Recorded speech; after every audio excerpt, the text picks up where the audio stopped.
Hey guys, welcome to our podcast at the end of the day. Today in the podcast, we will be talking to new parents, brand new parents, Govind and Barnali, who are based in New Jersey. And they gave birth to a baby boy on April 13 amidst this current coronavirus pandemic. So right now, the 25 days old baby Kian is sleeping. So we are taking this opportunity to speak to Barnali and Govind about their new experience of being new parents for the first time amidst this coronavirus pandemic situation. And Govind, Barnali, welcome to our podcast. Thank you so much. Thank you. Thanks for having me.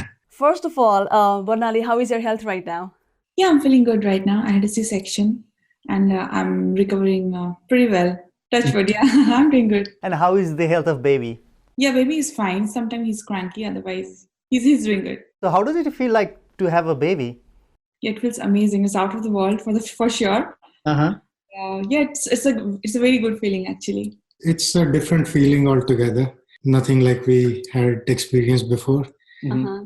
With that, yeah, there are some things that we are learning right now. But yeah, it's been really nice. And for our audience, why don't you give a little bit a brief introduction about yourself, starting with you, Govind. I'm originally from India, eastern part of India, from Odisha, a city called Bhubaneswar. So I've been living in the US for more than 7 years.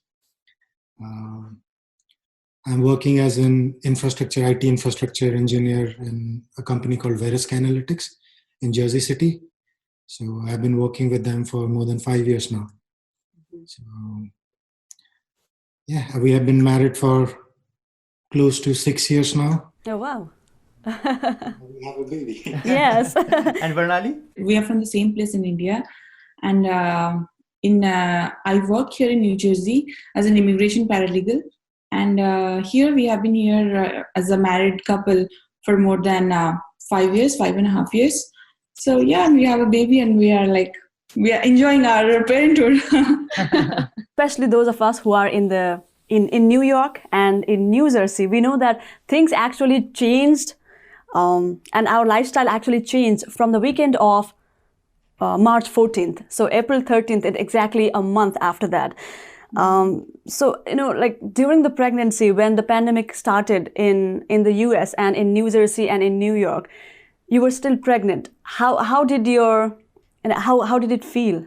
To be very honest, we were very much scared because we are like new parents and we never had any experience like this before. He works in Jersey City and my office is is close to New York, which is this is the worst part of this pandemic thing, right? So our experience was very bad initially because I drive to my work and he takes the trains and subways. So it was the experience was very bad initially. We went through a lot of anxiety and stress just before the delivery because first of all, we had few doctor visits that were pending. So Barnali had to go there alone. We had been going to the doctor together all through, but the last month and a half, she had to manage it on her own, even the ultrasounds and everything, having conversations with the doctor and everything. That part was still okay, but the thought of going into a hospital during the peak of this pandemic and delivering a baby, that wasn't that was a scary feeling, and we were really anxious because we didn't have any support right here. We cannot ask any friends to help us right now because we would be endangering them as well as us and the baby if we let people come in close contact. Our family members who are in the US, they could not visit us, and going to the hospital itself, staying there for 3-4 days or throughout the process, that was a bit scary. And if we had to do any grocery shopping or anything just before that, especially me, I always had this fear of catching this infection. God forbid, if I get that infection and I get a fever or something, Barnali would be all by her own at the hospital, and we did not want that to happen. By grace of God, everything went well. The hospital staff, they were amazing. Even during this time, They were very professional. They took very good care of us. And it went really smooth. And Barnali, can you walk us through the story of the day when you were admitted at the hospital? So it was April 13th. I had my appointment for an induction at St. Peter's Hospital in New Jersey. And the hospital was like 4.5 miles from my place. So it was not that far. It was pretty close. And I got admitted around 8 a.m. in the morning. I still remember I was very scared. We both were very scared. And we got admitted to the hospital, and the doctor asked me for a C-section for some reason. And everything with the procedure went well. The baby was fine, but to be very honest, we both were very scared because of this pandemic. So technically, hospital staffs, they ask mothers and the babies to stay in the hospital for at least 3 days if it's a C-section, and I think 1 or 2 days if it's a normal delivery, natural delivery. But we were there in the hospital for just 2 days because of this pandemic. They asked to just leave the hospital as soon as we can, and I was recovering well, and my pain and everything was like not that bad. I could walk and everything. So they just asked us to just leave the hospital in 2 days.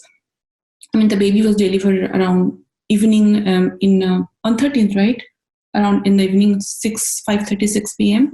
So we left the hospital the next day, and but everything went well actually. And Govind, what was going through your mind when she was delivering the baby? We actually never thought that it would be a C-section, because for some reason they had asked us to induce a week earlier. Like our due date was on 19th, but they asked us to go to the hospital on 13th.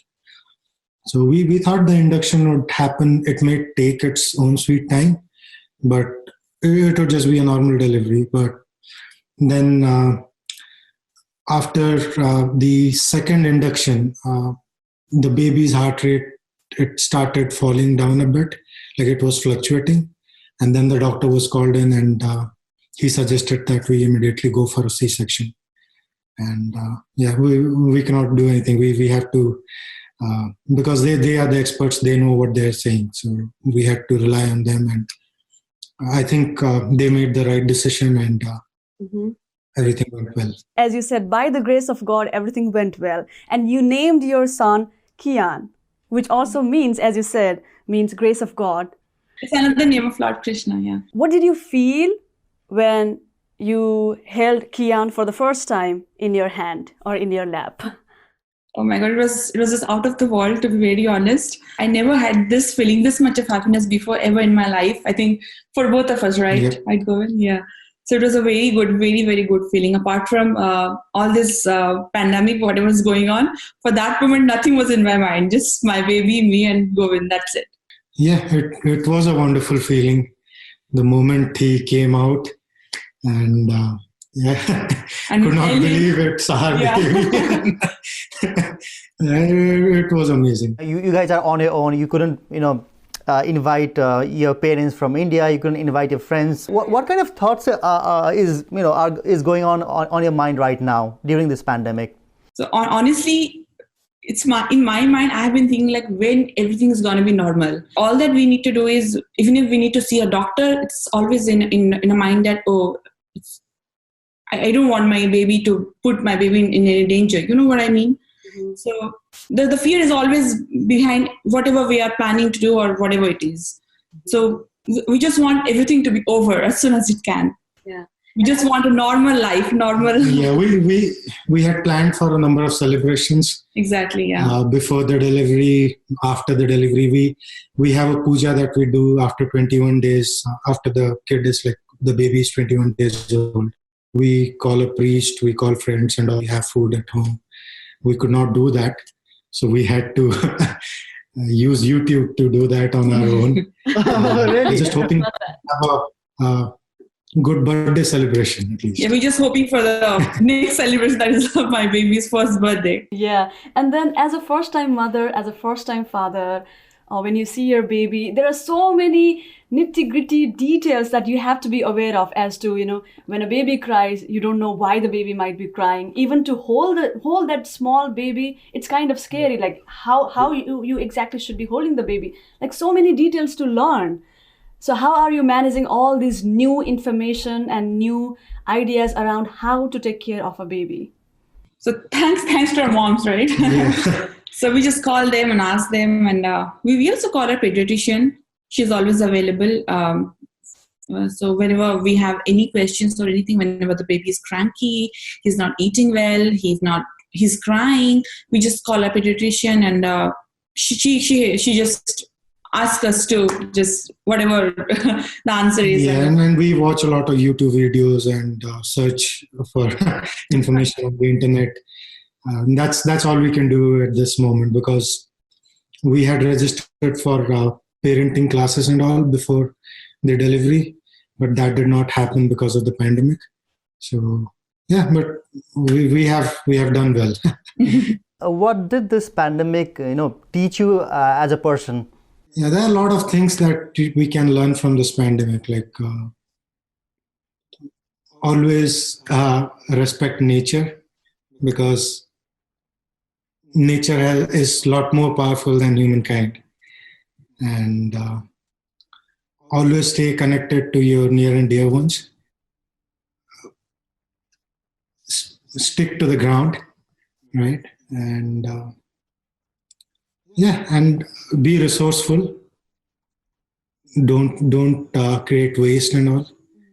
So right now we are managing with as little as we can, right? So And even I hope everyone remembers this time and continues to take those good virtues forward even after the pandemic is over. When Kian grows old enough to understand what was going on during this time, he's going to surely watch this podcast. So when he is old enough, what would you like to tell that old Kian right now? I'm going to tell him all the story, everything in great detail. We were born in this pandemic situation. Everything was not under our control. Everything was not so normal, but still everything went well. And touch wood, luckily everything was good. Yeah, we would tell him that he is a tough guy. This world, when all this was happening. Yeah. So. And he easily came out.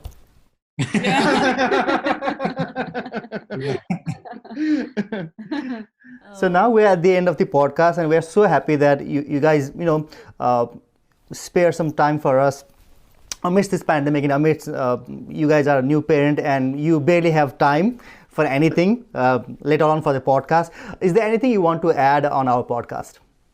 Well, first of all, I would like to tell all the moms to be and dads to be that don't get scared. Everything will be fine. Your baby will be fine. You will be fine. They don't need to worry about anything. Just that they need to be precaution. They need to be cautious about few things. They have to be hygiene. They have to make sure that their house is clean, and it's before the baby arrives to the new home, that the house is clean, and they take care of the baby pretty well. They cannot just be casual with the baby. They have to be very, very careful when it comes to hygiene. And because you know how things are right now, it's not that good around us. They have to be careful, and that's it. Apart from that, I think they should be fine. Yeah, and I would like to add to that, people should start planning way ahead. Yeah, that's true. Yeah, because you need certain things that are a bare minimum requirement when a baby comes in. So you should take time, and because things are not easily available these days, so just try ordering things well in advance. So keep them stocked up, not stockpile them, but whatever is required, just get those things, keep everything ready before especially all the baby comes stuff, in. right? Yeah. Mm-hmm. And don't panic. I panicked a lot. I should not have, but Right. it's going to be fine. The hospital staff, they take very good care and they maintain a very good hygiene. Yeah. So The hospital staffs are really good, because our experience was yeah, just take care of personal hygiene. Don't think too much about what's happening in the hospital and all, because that's not in your control. But they are taking good care of that. Do you want to give a quick shout out to the hospital? Of course, they were amazing. I think they are the real heroes at this time, taking care of sick people, taking care of people who have emergency health issues or emergency procedures that have to be done, like delivery and everything. So hats off to them. Yeah, I'm so glad that Kian is still sleeping and he did not wake up between our conversation. Yeah, he was very tired from yesterday. Like he was awake all night. So By the way, are you guys having enough sleep in the night? Like, do you get to sleep? We don't sleep at all. We sleep in the morning. Turn by turn? Honestly, initially we had that plan that he's gonna sleep and I'm gonna take care of the baby, or if I'm sleeping, he's gonna take care of the baby. But honestly, it never happens. It never works. If the baby is awake, we both are awake. If the baby is asleep, still we are awake. at times, like when he's like more cranky or anything like that, You cannot need sleep. like both of us have to take care of him. Yeah. And one yet more question, okay? I know we have gone beyond the time, but so after the baby's birth, how has your relationship changed? Not with the baby, with yourself. I think he's more like a daddy, more responsible one. Because I'm the one who's taking care of just the baby, but he's the one who's taking care of me, his wife, because I had a C-section, right? And a baby, of course, Kian, of course. So I think he has that more fatherly kind of thing going on in his mind and everything else. He's more motherly now.